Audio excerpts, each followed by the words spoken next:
ሰላም እንዴት ናችሁ? ፍሬ ህይወት ዮሐንስ ነኝ። በአፍሪካ ቀንድ በተለይም በኢትዮጵያ በኤርትራና በሌሎች ጎረቤት ሀገራት መካከል እየተፈጠሩ ያሉ ኢኮኖሚያዊ፣ ማህበራዊና ፖለቲካዊ ጉዳዮች ላይ ልዩ ትንታኔዎችን ይዤላችሁ እቀርባለሁ።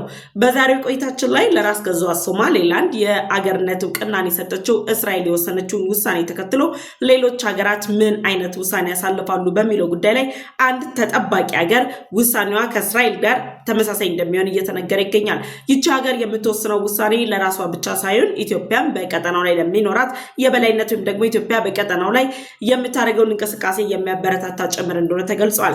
የእስራኤልን እውቅና የምትደግፈው ሀገር ማነች የሚለውንና የኤርትራ መንግስት በራስ ገዟ ሶማሌላንድ የሉዓላዊ ሀገርነት እውቅና ጋር ተያይዞ የሰጠውን ምላሽ እንዲሁም ደግሞ በራስ ገዟ ሶማሌላንድ ላይ እየተጠናከረ የመጣው የሀያላኑ ፉክክርና የኤርትራና የግብጽ መንግስት አንዲት ሀያል ሀገርን በመገፋፋት በዚህ ጉዳይ ላይ ከነሱ ጎን ለማሰለፍ ጭምር የሚያደርጉትን እንቅስቃሴ በተመለከተ ዝርዝር ጉዳዮችን ይዤላችሁ ቀርቤያለሁ።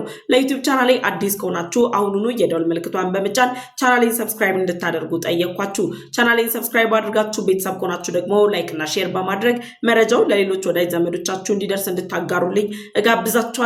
ወደ መረጃው ተሻገርኩኝ። በዛሬው ቆይታችን ላይ በአፍሪካ ቀንድ ላይ የምትገኘው ራስ ገዟ ሶማሌላንድ የሉዓላዊ ሀገርነት እውቅናን እስራኤል ከሰጠቻት በኋላ ባለፉት 3 ቀናት ላይ በአፍሪካ ቀንድ ላይ ያልተጠበቁ ውጥረቶች እየተነሱ ይገኛሉ። ምንም እንኳን የተለያዩ ሀገራት በተቃውሞ ከእስራኤል ጎን አንሰለፍም ቢሉም የተለያዩ ሀያላን ሀገራትን ጨምሮ እንዲሁም ደግሞ ኢትዮጵያና ኬንያን የመሳሰሉ ሀገራት ደግሞ ይህንን የሉዓላዊ ሀገርነት እውቅና ሀሳብን ይደግፉታል ተብሎ በስፋት እየተነገረም ይገኛል። የእስራኤሉ ጠቅላይ ሚኒስትር ለራስ ገዟ ሶማሌላንድ የሉዓላዊ ሀገርነት እውቅና መስጠታቸውን ተከትሎ ግብጽ፣ ጅቡቲ፣ ሶማሊያ እንዲሁም ደግሞ ሌሎች የአረብ ሀገራት ጭምር ይህን ውሳኔ ወዲያው እንደተቃወሙት የሚታወቅ ቢሆንም የኤርትራው ፕሬዝዳንት ኢሳያስ አፈወርቂ ግን በጉዳዩ ላይ ላለፉት 3 ቀናት ምንም አይነት ሀሳብና አስተያየት ሳይሰጡ ቆይተው በመጨረሻም ተንፍሰዋል። በነገራችን ላይ ኤርትራ ከብዙ ዘምታ በኋላ በሰጠችው አስተያየት ላይ አሁን ላይ በአፍሪካ ቀንድ ሊፈጠር የሚችለው ሀያላን ሀገራትን ያሳተፈው አሰላለፍ ላይ አንዲት ሀገርን ከኤርትራ፣ ከግብጽ፣ ከጅቡቲ እንዲሁም ከሶማሊያ ጎን እንድትሰለፍ ጭምር የጋበዘ አይነት አጠያየቅም እንደሆነ ጭምር እየተገለጸ ይገኛል። ከእስራኤል በመቀጠል ለራስ ገዟ ሶማሌላንድ የሉዓላዊ ሀገርነት እውቅናን የምትሰጠው ሀገር የትኛው ነች በሚለው ጉዳይ ላይ ዛሬ ሰፋ ያለ ሀተታን እናያለን። ከዛም በተጨማሪ ደግሞ ኤርትራ የትኛውን ሀገር በአሰላለፍ ከጎኗ እንድትሰለፍ ጠየቀች የሚለውን ጨምሮ በኢትዮጵያና በራስ ገዟ ሶማሌላንድ መካከል የተደረሰው የ20 ኪሎ ሜትር የቀይ ባህር ዳርቻ የሊዝ መሬት እንዲሁም ደግሞ የባህር በርና ወደብ ስምምነት ከእስራኤል የሉዓላዊ ሀገር እውቅና መስጠት ጋር ምን ያገናኘዋል? ወይም ደግሞ እስራኤል በዚህ ጉዳይ ላይ የኢትዮጵያ ስምምነት እንዳይፈጸም ታደርጋለች ወይስ ደግሞ ከስምምነቱ ጋር በተያያዘ የተደረሱ መግባባቶች አሉ በሚለው ጉዳይ ላይ ሰፋ ያሉ ሀሳቦችን አስቀምጥላችኋለሁ። በአፍሪካ ቀንድ ለቀይ ባህር እንዲሁም ደግሞ ለኤደን ባህር ሰላጤ ለባብል አልመንደብ ወሽመጥ ስትራቴጂክ የሆነችው ራስ ገዟ ሶማሌላንድ የሉዓላዊ ሀገርነት እውቅናን ለማግኘት ባለፉት 3 አስርት ዓመታት ጥያቄዎቿን በቀጥታም ሆነ በተዘዋዋሪ መንገድ ለተለያዩ የዓለማችን መንግስታት ስታቀርብ ቆይታለች። ራስ ገዟ ሶማሌላንድ የሉዓላዊ ሀገርነት እውቅና ጥያቄን ካቀረበችባቸው ሀገራት መካከልም ቀዳሚዋ ኢትዮጵያና አሜሪካ ሲሆኑ አሜሪካና ኢትዮጵያ ከሌሎች ሀገራት በቀደመ መልኩ ለራስ ገዟ ሶማሌላንድ የሉዓላዊ ሀገርነት እውቅናን ይሰጧታል ተብለው እየተጠበቁ ባሉበት በዚህ ወቅት ላይ ነው የእስራኤል መንግስት በይፋ ለራስ ገዟ ሶማሌላንድ የሉዓላዊ ሀገርነት እውቅናን የሰጠው። የእስራኤል መንግስት ራስ ገዟ ሶማሌላንድ ጋር የሁለትዮሽ ግንኙነትን ከማጠናከርም በተጨማሪ አሁን ላይ እየወጡ ባሉ የሳተላይት ማስረጃዎች አማካኝነት በእስራኤልና በራስ ገዟ ሶማሌላንድ መንግስት በኩል ሲደረጉ የነበሩ ውስጥ ለውስጥ የቆዩ የዲፕሎማሲ ግንኙነት እስራኤል የጦር ቤዟን ጭምር በራስ ገዟ ሶማሌላንድ ላይ እንድትገነባ ያስቻላት ነው። ይህ ደግሞ እስራኤል በቀይ ባህር ላይ በኤደን ባህረ ሰላጤና በባብል አልመንደብ ወሽመጥ ላይ ልትመሰርተው የምትፈልገውን ሀያልነት ለመመስረት የሚያስችላት አቅምን የፈጠረላት በመሆኑ በእስራኤልና በራስ ገዟ ሶማሌላንድ መካከል በተደረሱ መግባባቶችና የዲፕሎማሲ ስምምነቶች አማካኝነት እስራኤል በይፋ ለራስ ገዟ ሶማሌላንድ የሉዓላዊ ሀገርነት እውቅና ሰጥታለች። ከዛ በኋላ ተጠባቂ ሀገራት የሆኑት አሜሪካና ኢትዮጵያ የሉዓላዊ ሀገርነት እውቅናውን ይሰጧታል ተብሎ በስፋት እየተጠበቀ ባለበት በዚህ ወቅት ላይ አሜሪካ ለራስ ገዟ ሶማሌላንድ የሉዓላዊ ሀገርነት እውቅናን ለመስጠት አሁን ላይ ጊዜው አለመሆኑ ጭምር የአሜሪካው ፕሬዝዳንት ዶናልድ ትራምፕ መግለጻቸውን ኒውዮርክ ፖስት የተባለ የሚዲያ ተቋም ይፋ አድርጓል። አሜሪካ ግን ከእስራኤል ከእስራኤል ጋር ባላት የሁለትዮሽ ስምምነት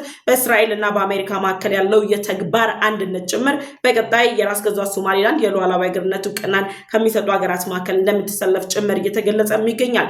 ከአሜሪካና ከኢትዮጵያ በተጨማሪ እንግሊዝን ጨምሮ የተባበሩት አረብ ኤምሬት ለዚህ እውቅና መስጠት ከፍተኛ ግምት ቢሰጣቸውም አሁን ላይ ግን ሰፊ ግምት ተሰጥቷት ቀጠናውን ልትቀይር ትችላለች የተባለች አንዲት ሀገር ተገኝታለች። ፈርስት ፖስት የተባለ ዓለም አቀፍ የሚዲያ ተቋምን ጨምሮ የተለያዩ የአፍሪካ ቀንድ ፖለቲከኞች እንዲሁም የኢኮኖሚ ተንታኞች አሁን ላይ እየገለጹት ባሉት ገለጻና እያቀረቡት ባሉት ትንታኔ መሰረት በቀጣይ ለራስ ገዟ ሶማሊላንድ የሉዓላዊ ሀገርነት እውቅና ልትሰጥ የምትችለው ሀገር ህንድ እንደሆነች ግምታቸውን አስቀምጠዋል። ይህ ጉዳይ ደግሞ ከግምት ባለፈ ወደ ተግባር የሚሻገር መሆኑንም በይፋ የሚያረጋግጡ ምልክቶች የህንድ መንግስት ባለፉት ሳምንታት በአፍሪካ ቀንድ በሚገኙ ሀገራት ላይ ሲያደርጋቸው ቆይቷል በማለት ጭምር ነው ፖለቲከኞች እየገለጹ ያሉት። ህንድ ለምን ለራስ ገዟ ሶማሊላንድ የሉዓላዊ ሀገርነት እውቅና ትሰጣለች? የተደረጉ የቅድመ ዝግጅት ስራዎችስ ምንድናቸው? የሚሉትን ደግሞ አንድ ሁለት እያልኩ እገልጽላችኋለሁ። የህንድ መንግስት በአፍሪካ ቀንድ ላይ እና አሜሪካ፣ የተባበሩት አረብ ኤምሬት፣ እስራኤል እንዲሁም ደግሞ እንግሊዝ፣ ፈረንሳይ የሚያደርጉትን እንቅስቃሴ ተከትሎ በአፍሪካ ቀንድ ላይ ከሚገኙ ሀገራት ጋር የዲፕሎማሲ ግንኙነትን በማጠናከር የሚሊተሪ ግንኙነቷን ጭምር በማጠናከር በአፍሪካ ቀንድ ላይ የራሱ የሆነ ገናናነት ወይም ደግሞ ሀያልነትን ለመመስረት ከፍተኛ እንቅስቃሴዎችን የምታደርግ ሀገር ናት ህንድ። በዚህ እንቅስቃሴዋ ታዲያ ቀይ ባህርና በህንድ ውቅያኖስ መካከል ባለው ስትራቴጂካዊ ቦታ በሆነችው የራስ ገዟ ሶማሊላንድ ላይ ህንድ ለራስ ገዟ ሶማሊላንድ የሉዓላዊ አገርነት እውቅና በመስጠት ጭምር በዚህ ቀጠና ላይ ከሀያላኑ ሀገራት ጋር ፉክክር ውስጥ መግባት ብቻ ሳይሆን አሁን ላይ ውጥረት ውስጥ ያለችባቸው ቻይናና ፓኪስታንን በዲፕሎማሲ ጥረቷ መርታት ማሸነፍ ትፈልጋለች። ይህ ፍላጎቷን ለማሳካት የእስራኤል መንግስት ለራስ ገዟ ሶማሊላንድ የሉዓላዊ አገርነት እውቅናን ሰጥቶ በይፋ ከማጽደቁ ከሳምንታት በፊት የህንዱ ጠቅላይ ሚኒስትር ሞዲ አዲስ አበባ ተገኝተው ከጠቅላይ ሚኒስትር ዶክተር አብይ አህመድ ጋር የተለያዩ ግንኙነቶችን ፈጥረዋል። መግባቢያ ሰነዶች ላይ ተፈርሟል። እንዲሁም ደግሞ በህንድና በኢትዮጵያ መካከል ያለው ግንኙነት ይበልጥ እንዲጠናከር ኢትዮጵያ በአፍሪካ ቀንድ ላይ ገናናነቷን ለመመስረት የሚያስችላትን ድጋፍ ሁሉ ህንድ እንደምታደርግ ጭምር ገልጸዋል። ታዲያ ከኢትዮጵያ ጋር የሁለትዮሽ ግንኙነቷን ስታጠናክር የነበረችው ህንድ የህንዱ ጠቅላይ ሚኒስትር ሞዲ ከኢትዮጵያ ጋር ያላቸውን ግንኙነት ለማጠናከር በኢኮኖሚ፣ በሚሊተሪ፣ በሁሉም ዘርፍ ላይ ያላቸውን መግባባት ላይ ለመድረስ የሚያስችል ስምምነቶች ሲፈረሙ ቆይተው አሁን ላይ እስራኤል ለራስ ገዟ ሶማሊላንድ የሉዓላዊ ሀገርነት እውቅናን እንደምትሰጥ ይፋ ካደረገች በኋላ ህንድ ተከታዩ ሀገር ልትሆን እንደሚችል የሚቀመጡ መላምቶች በሙሉ በኢትዮጵያ በራስ ገዟ ሶማሊላንድ እንዲሁም ደግሞ በኢትዮጵያ በእስራኤልና ከእስራኤል መንግስት ጋር አጋር እንደሆነች የሚነገርላት አሜሪካ ጭምር የራስ ገዟ ሶማሊላንድ ላይ የሚያደርጉትን የጦር ቤዝ ለመገንባት የባህር ኃይል ለማቋቋም ኢትዮጵያም ወደ ቀይ ባህር ለመግባት የምታደርገው እንቅስቃሴ ተከትሎ ህንድ ከኢትዮጵያ ጋር ያላትን ግንኙነት በማጠናከር ኢትዮጵያን በመጠቀም ከራስ ገዟ ሶማሊላንድ ጋር ያላትን ዲፕሎማሲ ለማሳደግና በራስ ገዟ ሶማሊላንድ ላይ ወደ ህንድ ውቅያኖስ እንዲሁም ደግሞ በቀይ ባህር ላይ ስትራቴጂካዊ የሆነ ቦታ ላይ እንቅስቃሴን በማድረግ አሁን ላይ የተፎካከረችባቸው ያሉትን ፓኪስታንና ቻይና ከመሳሰሉ ሀገራት ጋር የበላይነቷን አስጠብቃ ለመሄድ በምታደርገው ጥረት ላይ ኢትዮጵያን እንደ ዋነኛ አጋር አድርጋ እየተንቀሳቀሰች ትገኛለች። ኢትዮጵያ ከቻይናም ከፓኪስታንም ከህንድ ጋርም እንዲሁም ከእስራኤል ጋር ከአሜሪካ ጋር ጨምሮ ያላት የሁለትዮሽ ጠንካራ የሚባል ግንኙነት ስትራቴጂካዊ ከሆነችው ራስ ገዟ ሶማሊላንድ ጋር ጭምር የተጠናከረ መሆኑ ደግሞ ህንድ አሁን ላይ ላሰበችው እቅድ ወይም ደግሞ ስትራቴጂካዊ የበላይነቷን ለማስጠበቅ ለምታደርገው ጥረት ደጋፊ ሀሳብ በመሆኑ የህንዱ ጠቅላይ ሚኒስትር ሞዲ አዲስ አበባ ሲመጡ አዲስ አበባ ያለውን ሁኔታ ለመጎብኘት ኢትዮጵያን ለመጎብኘት ብቻ ሳይሆን ዛሬ ላይ እስራኤል ራስ ገዟ ሶማሊላንድ የሰጠችው የሉዓላዊነት የሀገርነት እውቅና ተከትሎ ህንድ ይሄን በማስከተል ለራስ ገዟ ሶማሊላንድ የሉዓላዊ ሀገርነት እውቅና በመስጠት ኢትዮጵያ ከራስ ገዟ ሶማሊላንድ ጋር የደረሰችበት የመግባቢያ ስምምነት ተፈጻሚነት ላይ እንዲደርስ ጭምር የሚያደርጉ አይነት የዲፕሎማሲ ጥረቶች እንደነበሩ በይፋ ያረጋገጠ ሆኗል ማለት ነው። የህንድ መንግስት አሁን ላይ ያደረገ ባለው እንቅስቃሴ ቻይናና ፓኪስታን ላይ የበላይነት ለመውሰድ በአፍሪካ ቀንድ ላይ በምትገኘው ራስ ገዟ ሶማሊላንድ ላይ ስትራቴጂካዊ የበላይነትን ለማስጠበቅ በሚያደርገው ጥረት ላይ ቻይና የራስ ገዟ ሶማሊላንድ የሉዓላዊ ሀገርነት እውቅናን ከሚቃወሙት ሀገራት ጎን እንደምትሰለፍ ጭምር ተረጋግጧል። ለዚህ ማሳያ የሚሆነው የሶማሊያው ፕሬዝዳንት ሐሰን ሼክ መሐመድ ቻይናን የረጅም ጊዜ አጋራቸው በማድረግ ጭምር የራስ ገዟ ሶማሊላንድ በተደጋጋሚ ስታነሳ የነበረውን የሉዓላዊነት ጥያቄን ውድቅ እንድታደርግ ቻይና በራስ ገዟ ሶማሌላንድና በሶማሊያ ፌደራል መንግስት መካከል ያለው ውጥረት በቻይናና በታይዋን መካከል ካለው ውጥረት ጋር ጭምር በማጣጣም ቻይና ሁልጊዜም ከሶማሊያ ጋር አጋር በመሆን እንድትቆም አድርገው ቻይና ከሀያላኑ ሀገራት በመነጠል ከሶማሊያ ከጅቡቲ ከኤርትራ እና ከሌሎች ሀገራት ጋር እንድትሰለፍ ጭምር የሚያስችሉ እርምጃዎችን ለረጅም ጊዜ ሶማሊያ ስታደርግ ቆይታለች። ለዚህ ማሳያ የሚሆነው ደግሞ የሶማሊያው ፕሬዚደንት ሐሰን ሼክ መሐመድ ኦን ዲሴምበር 21 2025 ላይ በቻይና ቴሌቪዥን ላይ ቀርበው እንደገለጹት ከሆነ ቻይና ታይዋን አሁን ላይ የሉዓላዊ ሀገርነት እውቅናን ለማግኘት የምታደርገው ጥረት ለማቆምና ታይዋን የቻይና የግዛት አካል መሆኗን ለማረጋገጥ የሚሊተሪ እርምጃ ሁሉ ቻይና መውሰድ እንዳለባት የሶማሊያው ፕሬዝዳንት ሐሰን ሼክ መሐመድ ሪኮመንድ አድርገዋታል ለቻይና።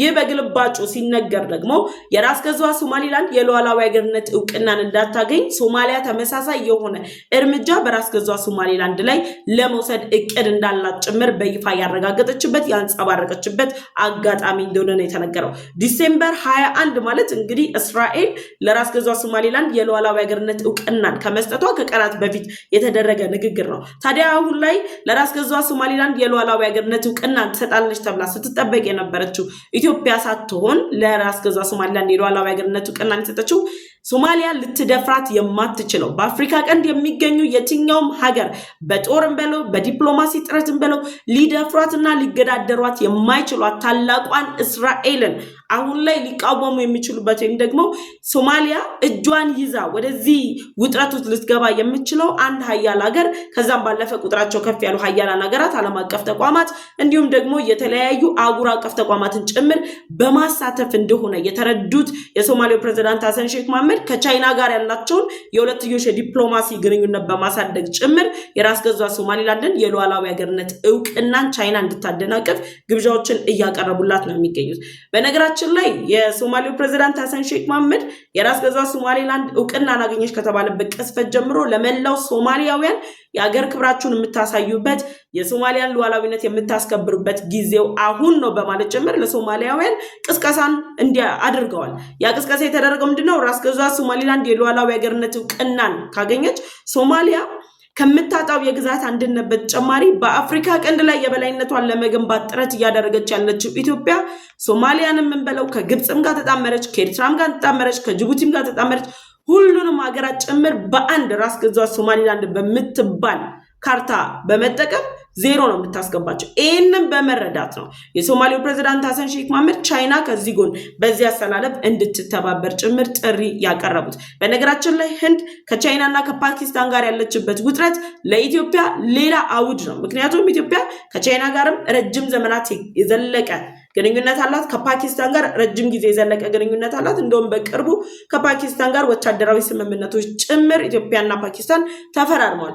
እነዚህ ግንኙነቶች ባሉበት በዚህ ወቅት ላይ ህንድ ከቻይናና ከፓኪስታን ጋር የገባችበትን ውጥረት በአሸናፊነት ለማጠናቀቅና በህንድ ውቅያኖስ እንዲሁም ደግሞ በቀይ ባህር ላይ የበላይነቷን ለማስጠበቅ በምታደርገው ጥረት ላይ የኢትዮጵያን እንቅስቃሴ ትደግፋለች ህንድ። ይህ ማለት ኢትዮጵያ በበርበራ ወደብ ላይ ወደብ እንድትጠቀም የባህር በር እንድታገኝ ከማድረግ በተጨማሪ የ20 ኪሎ ሜትሯን የቀይ ባህር ዳርቻ ላይ ኢትዮጵያ የምታደርገውን እንቅስቃሴ ህንድ ትደግፈዋለች ማለት ነው። በዚህ አማካኝነት ኢትዮጵያ ከቻይናም ጋር ከፓኪስታን ጋር ከህንድም ጋር ከእስራኤልም ጋር ከሁሉም ጋር ወዳጅ ሀገር ነች። እነዚህ ሀያላን ሀገራት በሙሉ እርስ በርሳቸው ተጋጭተው እርስ በርሳቸው ጦርነት ገጥመው አንዳቸው በአንዳቸው ላይ ተነስተው ጭምር ሀያልነታቸውን አስጠብቀው ያን አካባቢ በበላይነት እንይዛለን ቢሉ እንኳን ኢትዮጵያን በአጋርነት ይዘው እንዲንቀሳቀሱ የሚያስችላቸው ኢትዮጵያን የትኛውም ሀገር አብራኛለች ብሎ ወይም ደግሞ የትኞቹም ሀያል ሀገር አሜሪካ ምን በላት እስራኤልን በላት ህንድም ቻይናም ፓኪስታንም ሁሉም ኢትዮጵያን ካልያዙ በራስ ገዟ ሶማሊላንድ ላይ የሚገነቡት ሀያልነት ሁሉ ትርጉም የሌለው መሆኑን እንዲረዱ ያስቻለ አይነት የዲፕሎማሲ አካሄድ ነው ኢትዮጵያ እየተከተለች ያለችው። ምክንያቱም ኢትዮጵያ በአፍሪካ ቀንድ ከሚገኙ ሀገራት መካከል ሀያልነቷን በቀይ ባህር ላይ ለመገንባት ከፍተኛ ጥረት እያደረገች ያለች ሀገር ስለሆነች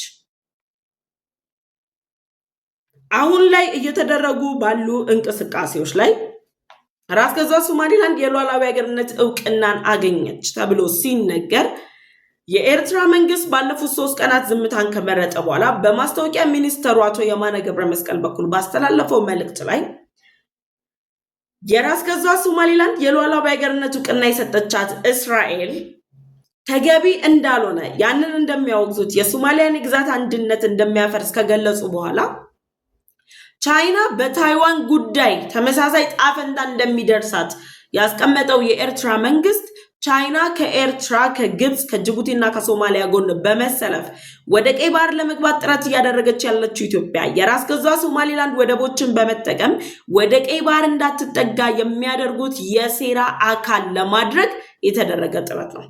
በይፋ ነው ያለው የኤርትራ የማስታወቂያ ሚኒስትር በኤክስ ልጥፋቸው ላይ በለጠፉት ያሉት ቻይና በታይዋን ጉዳይ ዛሬ ላይ ሶማሊያ በራስ ገዟ ሶማሊላንድ ምክንያት እየደረሰባት ያለው አይነት ነገር ቻይና ላይ ይፈጠራል። ስለዚህ ቻይና አቋምሽን ለይ፣ ከኛ ጋር ተሰለፊ የሚል ግብዣ ነው ለቻይና እያቀረቡላት ያለው።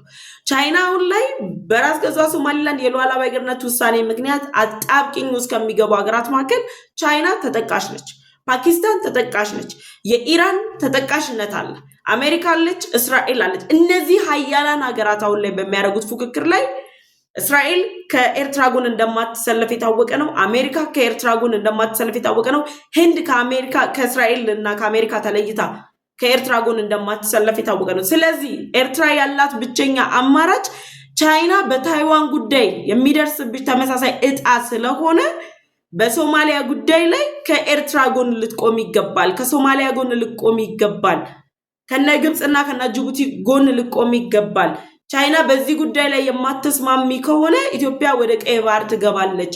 ነገ ታይዋን ላይ ተመሳሳዩ እጣ ፈንታ ተመሳሳይ ውሳኔ ይወሰንብሻል የሚል ጥሪ ነው ያቀረቡት። ስለዚህ አሁን ላይ እየወጡ ባሉ ግምቶች ህንድ ለራስ ገዟ ሶማሊላንድ የሉዓላዊ ሀገርነት እውቅናን የምትሰጥ ሀገር እንደሆነች፣ ተጠባቂ ሀገር እንደሆነች እየተነገረ ይገኛል። ለራስ ገዟ ሶማሊላንድ የሉዓላዊ ሀገርነት እውቅናን የሚሰጡት ሀገራት እነዚህ ሀገራት በሙሉ ከብሔራዊ ጥቅማቸው ከሉዓላዊነት ጥቅማቸው አንጻር እንጂ ኢትዮጵያን ለመጥቀም ራስ ገዟ ሶማሊላንድን ለመጥቀም አንዳቸውም አስበው አያውቁም። እስራኤል በቀይ ባህር ላይ ያለባትን ስጋት ለመቀነስ በምታደርገው ጥረት ነው ከራስ ገዟ ሶማሊላንድ ጋር የዲፕሎማሲ ስምምነት ፈጥራ የሉዓላዊ ሀገርነት እውቅናን የሰጠቻት። ደሴማስ አሜሪካን ብትሆን በቀይ ባህር ላይ ደህንነታቸውን ለማስጠበቅ ነው። ግን የነዚህ ሁሉ ማሰሪያ የሚሆነው ደግሞ የእስራኤል መሪዎችም የአሜሪካ መሪዎችም የህንዱ ጠቅላይ ሚኒስትር ሞዲን ጨምሮ ደግሞ እስራኤልን ውሳኔ ከማሳለፏ ቀናት በፊት አዲስ አበባ ላይ ያደረጉት ጉብኝት አዲስ አበባ በአፍሪካ ቀንድ ላይ ስትራቴጂካዊ የዲፕሎማሲ ማዕከል መሆኗን በይፋ ያረጋገጠ ነው። ስለዚህ ወደዱም ጠሉም ኢትዮጵያ ወደ ቀይ ባህር የመግባቷ ጉዞ እውን መሆኑን የሚያሳይ የዲፕሎማሲ እንቅስቃሴ ነው። ስለዚህ ቻይና፣ ህንድ፣ ፓኪስታን ጨምሮ አሜሪካ፣ የተባበሩት አረብ ኤሚሬት፣ እስራኤል አሁን ላይ የፉክክር ሜዳቸው በሙሉ ፊቱን ያዙራል፣ ራስ ገዟ ሶማሊላንድ ላይ ያዙራል።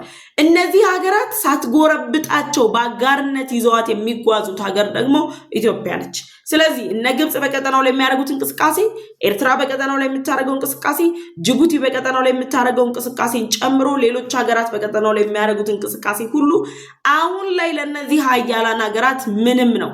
ለነዚህ ሀያላን ሀገራት አሁን ላይ ወሳኙ ነጥብ ከራስ ገዟ ሶማሊላንድ ጋር ጠንካራ ዲፕሎማሲ ግንኙነት ያላት ኢትዮጵያን አጋር አድርገው ይዘው የኢትዮጵያን የቀይ ባህር ጉዞ በማረጋገጥ ራሳቸው ሀያልነታቸውን መፍጠር ነው።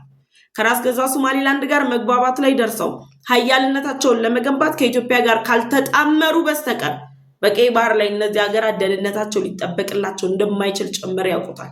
ስለዚህ ኢትዮጵያን ሁነኛ አጋራቸው አድርገው ያስቀምጧታል። እነ ኤርትራ፣ እነ ግብፅ፣ እነ ሱዳን፣ እነ ጅቡቲ አሁን ላይ እያራመዳችሁት ያላችሁት ቻይና ተመሳሳይ ዕጣ በታይዋን ደርስሻል እያላችሁ እያስፈራራችሁ ያላችሁት ነገር ሁሉ ተጠቅልሎ በአንድ ቃል ተዘግቷል። በአፍሪካ ቀንድ ላይ ቁልፍ የዲፕሎማሲ የፖለቲካ ስትራቴጂካዊ የሆነች አጋር ለሀያላን ሀገራት ኢትዮጵያ የምትባል ሀገር ናት። ስለዚህ እነዚህ ሀያላን ሀገራት በራስ ገዟ ሶማሊላንድ ላይ በሚያደርጉት እንቅስቃሴ የኢትዮጵያ እና የራስ ገዟ ሶማሊላንድ የደረሱበት የወደብ እንዲሁም የ20 ኪሎ ሜትር የቀይ ባህር ዳርቻ ስምምነት ምን ላይ ይደርሳል ከተባለ በእስራኤልና በራስ ገዟ ሶማሊላንድ መካከል የተፈረመው ስምምነት ከመደረጉ በፊት ሲነገሩ በነበሩ ንግግሮች፣ ሲደረጉ በነበሩ የመሪዎች ውይይቶች ሁሉ የራስ ገዟ ሶማሊላንድና የኢትዮጵያ የመግባቢያ ስምምነት የዚህ ስምምነት መፈጸም እስራኤል ለራስ ገዟ ሶማሌላንድ ሉዓላዊነት ጥያቄ ምላሽ መስጠቷን የሚደግፍና ይህ ስምምነትን ወደ ተፈጻሚነት የሚገፋ ጉዳይ ነው። ምክንያቱም የራስ ገዟ ሶማሌላንድና የኢትዮጵያን የባህር በር የመግባቢያ ስምምነት የተባበሩት አረብ ኤምሬት ስትደግፍ ነበር። አሜሪካ ኢትዮጵያ ወደ ቀይ ባህር መግባት አለባት፣ የባህር በር ማግኘት አለባት ከሚሉ ሀገራት መካከል ነች። እስራኤልም የኢትዮጵያን የቀይ ባህር ጥያቄ ትደግፋለች። ደግሞ ከኢትዮጵያ ጋር ጠንካራ የሚባል ግንኙነት ፈጥራ ኢትዮጵያን በኢኮኖሚ፣ በዲፕሎማሲ፣ በፖለቲክሱ እና በሶሻል ዘርፉ ላይ እደግፍሻለሁ ብላ መሪዋን 1 ቢሊዮን በላይ ህዝብ ቁጥር ያላት የህንዱ መሪ ጠቅላይ ሚኒስትር ሞዲ አዲስ አበባ ሲመጣ የኢትዮጵያን የቀይ ባህር ጉዞ በመደገፍ ጭምር ነው። እነዚህ ሁሉ ኢምፕሊኬት የሚያደርጉት ነገር የካይሮ የዲፕሎማሲ ማዕከልነት ጉዞ አብቅቷል። አስመራ መቼም የዲፕሎማሲ ማዕከል ልትሆን አትችልም። ደግሞና ካርቱም ያበቃላቸው ጉዳይ ነው። በአፍሪካ ቀንድ ላይ ስትራቴጂካዊ ሀገር ነኝ ብላ የምታስበው ጅቡቲ ጭምር አሁን ላይ የምታደርገው እንቅስቃሴ ራሷን ጠልፎ ከመጣል ያለፈ ታሪክ እንደሌለው ያሳየና በቀይ ባህር፣ በኤደን በባህረ ሰላጤ፣ በህንድ ውቅያኖስ ላይ ጭምር የበላይነታቸውን ለመገንባት የሚፈልጉት ሀያላኑ ሀገራት ከኢትዮጵያ ጋር ያላቸውን ግንኙነት አጠናክረው ለራስ ገዟ ሶማሌላንድ እውቅናን ሰጥተው ኢትዮጵያን ወደ ቀይ ባህር የማስጠጋት እቅድ እንዳላቸው በይፋ ያሳየ ያረጋገጠ ጉዳይ ነው። ለራስ ገዟ ሶማሌላንድ የሉዓላዊ ሀገርነት እውቅናን የሰጠችው እስራኤል ይህንን ስትወስን የአማጺ ኃይሎችን ግምት ውስጥ አስገብታ ነው። የቀይ ባህር ደህንነትን ግምት ውስጥ አስገብታ ነው። ይህን ለማድረግ ደግሞ በተደጋጋሚ ሲነገር ቆይቷል። ሁነኛ አጋር ኢትዮጵያ ነች። የቀይ ባህር ደህንነትን ለማስጠበቅ ሽብርተኝነትን የምትከላከል የተለያዩ አጀንዳዎችን የሚያራግቡ አካላትን ልትከላከል የምትችለው ኢትዮጵያ ነች ብሎ የእስራኤል መንግስት፣ የአሜሪካ መንግስት ሁሉ ኮንፊርም አድርገዋል። የየመን ሁቲ ቡድን በነገራችን ላይ ራስ ገዟ ሶማሌላንድን ኢላማ አድርጊያታለሁ ብሏል። አልጀዚራ ዘገባውን ይዞታል። ለምንድነው ራስ ገዟ ሶማሌላንድን ኢላማ ያደረጋት? ምክንያቱም እስራኤል ወደዛ ስትጠጋ 300 ኪሎ ሜትር ሁቲ ከሚገኝበት አቅጣጫ ላይ የጦር ቤዝ የመገንባት እድል ይዛን የገባቸው እስራኤል ያንን የጦር ቤዝ ዛሬ አይደለም የምትገነባው፣ አስቀድማ ጀምራ እየገነባች ነው ያለችው። ይህ ደግሞ ኢትዮጵያ በ20 ኪሎ ሜትሩ የቀይ ባህር ዳርቻ ላይ ለምትገነባው የኢትዮጵያ የባህር ኃይል ተጨማሪ አቅም ነው የሚሆነው። ስለዚህ የቀይ ባህር ደህንነትን ለማስጠበቅ እስራኤል ከምትወስደው እያንዳንዱ እርምጃ በስተጀርባ ኢትዮጵያ አለች። አሜሪካ ኢንተረስት በስተጀርባ ኢትዮጵያ አለች። ከነ ህንድ ኢንተረስት በስተጀርባ ኢትዮጵያ አለች። ስለዚህ ቻይና አሁን ላይ ከነ ኤርትራ ከነ ግብፅና ከሶማሊያ ጋር ከተሰለፈችና የራስ ገዟ ሶማሌላንድን ሉዓላዊ ሀገርነት እውቅናን ከሚቃወሙት መካከል ከሆነች ጸባው የሚሆነው ግጭቷ የሚሆነው ውጥረቷ የሚሆነው ከአሜሪካ ከእስራኤል ከህንድ ጋር። ምክንያቱም ህንድ በቻይና ላይ የበላይነት ለመውሰድ የራስ ገዟ ሶማሌላንድን የሉዓላዊ ሀገርነት እውቅናን ስለምደግፍ፣ ስለዚህ ቻይና እዚህ ጋር ቆም ብላ ነው የምታየው። እነሱ እንደሚሉት ታይዋን ነገ ጠዋ ይሄ ነው እንደሚሉት አይደለም። ቻይና ነገሮችን የምታይበት አንግል የተለየ ነው። ስለዚህ የኤርትራ መንግስት ከብዙ ዝምታ በኋላ ቻይና ከኔ ጎን ተሰለፊ ድረሽልኝ የሚል ጥሪ ነው ያቀረቡት የኤርትራው ፕሬዝዳንት ኢሳያስ አፈወርቂ። ስለዚህ የራስ ገዟ ሶማሌላንድ የሉዓላዊ ሀገርነት እውቅና ሀያላኑን በአንድ በኩል አሰልፎ እያፎካከረ ነው። ደግሞ ምንም ማምጣት ምንም መፍጠር የማይችሉትን የአፍሪካ ቀንድ ሀገራትንም በሌላ በኩል አሰልፏቸው በመግለጫ ጋጋታ ሀሳባቸውን ስሜታቸውን እየገለጹ ነው። የሁሉም ኦቨርኦል ታርጌታቸው ግን ኢትዮጵያ ወደ ቀይ ባህር ድርሽ አትልም የሚል ነው። ኢትዮጵያ ደግሞ ወደ ቀይ ባህር ለመድረስ ለራስ ገዟ ሶማሌላንድ የሉዓላዊ ሀገርነት እውቅና እስኪሰጣት አይደለም የምትጠብቀው። ሌሎች ብዙ አማራጮችን እየተጠቀመች ነው ያለችው። የአሰብ ወደብ ጉዳይ በቀጣይ የሚታይ ጉዳይ ነው። ኢትዮጵያ ወደ እጇ ታስገባለች። ስለዚህ ኢትዮጵያ ወደ ቀይ ባህር የምትገባበትን መንገድ እያመቻቸች ትገኛለች። የራስ ገዟ ሶማሌላንድ እንቅስቃሴ ተጨማሪ አቅም ነው። ሀያላን ሀገራት ለኢትዮጵያ እየሰጡት ያሉት ድጋፍ ለግብፅ፣ ለኤርትራ፣ ለጅቡቲ ተስፋ አስቆራጭ። አሁን ላይ በራስ ገዟ ሶማሌላንድ የሉዓላዊ ሀገርነት እውቅና ልክ ተሰጠ ሲባል ጅቡቲ ባለፉት ሳምንታት ሆልድ አድርጋው የነበረውን ለግብፅ መንግስት የወደብ ልማት ስምምነትን ፈርማለች።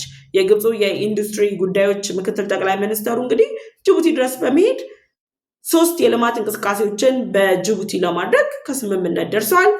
የትልቁን የኮንቴነር ተርሚናል ለመስራት፣ የግሪን ፓወር ለመስራት ደግሞ የዱራሌ ወደብ ላይ የልማት እንቅስቃሴ ሶላር ኢነርጂ የመሳሰሉትን ለማልማት 10 ሄክታር መሬትን በሊዝ ለመቆጣጠር የሚያስችል ስምምነታቸውን ግብፅና ጅቡቲ ፈርመዋል። ይህ ስምምነት ግን ግብፅን አሁንም በኢትዮጵያ የሚወሰድባትን ብልጫ ሊያስቀርላት አይችልም። ኢትዮጵያ ብልጫዋን አስጠብቃ የምትኖርበት ጊዜ አሁን ነው። የራስ ገዟ ሶማሊላንድ የሉዓላዊ ሀገርነቱ ቀና ላይ እየተነሱ ያሉ አስተላለፎች እነዚህ ናቸው። ሌሎች በቀጣይ የሚነሱ መረጃዎችን ይዤላችሁ ቀርባለሁ። አብሬያቸው የቆየሁት ፍሬህይወት ዮሐንስ ነበርኩኝ።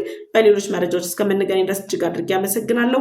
ለዩቲዩብ ቻናል አዲስ ከሆናችሁ የደወል ምልክቷን ተጭናችሁ ቻናሌን ሰብስክራይብ አድርጉ። ቻናሌን ሰብስክራይብ ካደረጋችሁ ላይክ እና ሼር በማድረግ መረጃውን ለሌሎች ወዳጅ ዘመዶቻችሁ እንዲደርስ እንድጋብዙልኝ እጠይቃችኋለሁ። በቀጣይ በሌላ ፕሮግራም እመለሳለሁ። መልካም ጊዜ